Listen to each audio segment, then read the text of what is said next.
بدي انهيها اليوم مطرح بلشت على الطريق ومع العالم. عم بطلب دولار من 3000 شخص لجيب سياره واعطيها لحدا يعمل لي فولو. مثل ما بلشت التحدي على الطريق مع العالم، بدي خلصه على الطريق واحتفل معكم. والعاني اليوم بدهم يخلصوا. يلا ليتس جو. ايه هالتحدي عم يوصل لنهايته. من بعد هيدا الفيديو اللي عم تحضروه قربت كتير على الهدف، يعني اكثر ما بتتخيلوا، وبالاخر بقول لكم قد ايه. فقررت انزل على ايفنت مليان عالم، هيك بستفيد من العجقه وحتى لعبت دق تنس واربح دولار. كيف يلعبوا تنس؟ واكيد ربحت 35-0. رجعت التقيت باحلى شباب بالعالم وقلت لهم قد ايه صرت قريب من الهدف، وقرروا يحتفلوا معي من هلا. هالتحدي صار لي اكثر من جمعتين عم اشتغل عليه كرمال واحد منكم يربح سياره، لان بس نوصل ل 3000 دولار رح جيب 10 اشخاص عاملين لي فولو يلعبوا لعبه، واللي بيربح بيطلع له سياره جديده، فما تنسوا تعملوا فولو. قال له الكل يدعم خينا كمال ليجيبها للسياره. هاي 50 بدك ردلك يعني. لا ما بدك، خليهم.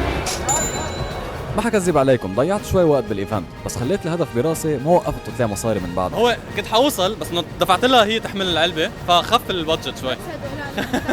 ممنوع حدا يهرب مني. حط دولار يي وين جزاني في وش كل الميلات تسكرها. هالتحدي ما كان ابدا رح ينجح بلاكم انتم، فشكرا لكل مين حط دولار، حضر، عمل فولو، كومنت او اي شيء ثاني. بعد بدنا شوي بس، بعد بدنا شوي. لانه كتير صرت قريب من الهدف، هالشي بيعني انه بعد بدي نزله وحده بس، ومع اللي عم تبعتون على وش وبنوصل لهدفنا. هالسياره بلشت كهدف وقريبا رح تصير مع حدا منكم. من بعد نهار طويل بقدر اقول انه رسميا صرنا 2669 دولار، بعد بدنا بس 331. فاعملوا فولو لان واحد منكم رح يربح هالسياره، وبشوفكم باخر فيديو لهالسلسله قريبا جدا.